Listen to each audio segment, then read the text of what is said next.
వెళ్ళి జనసేనకి ఇవ్వాల్సి వస్తుంది కదా, దాంతో అది సర్దుకుందాం అనుకుంటున్నారు. మేము అట్లా కాదు, ఉన్నటువంటి మైనార్టీలందరికీ కూడా మేమే కరెక్ట్ అయినటువంటి రక్షకులం అని చూపించుకోవడం కోసం మైనార్టీలకి ఎక్కువగానే ఇచ్చారు ఈ దఫా.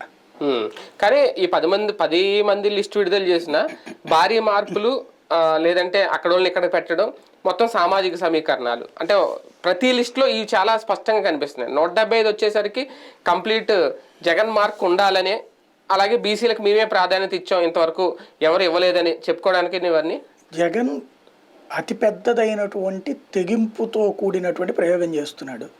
తెలుగుదేశం ఓట్ బ్యాంక్కి చిల్లి పెట్టేటటువంటి ప్రయత్నం, తన ఓటర్లు అయినటువంటి ఎస్సీ ఎస్టీ మైనార్టీలని ఉంచుకుని తెలుగుదేశం ఓట్ బ్యాంక్ అయినటువంటి బీసీలకి దెబ్బకొట్టి ఆ ఓట్ బ్యాంకు తన వైపుకి తిప్పుకోవడానికి గత 5 ఏళ్ల నుండి తన అధికారంలోకి వచ్చిన మరుసటి క్షణం నుంచి నెక్స్ట్ ఎలక్షన్స్ కోసం ప్రిపేర్ చేసుకున్నాడు. ఇదేదో ఇప్పుడు ఆషామాషిగా ఇస్తున్నది కాదు. అందులో కార్పొరేషన్స్లో డైరెక్టర్ల దగ్గర నుంచి అన్ని 56 కుల కార్పొరేషన్ ఇంతవరకు బీసీలు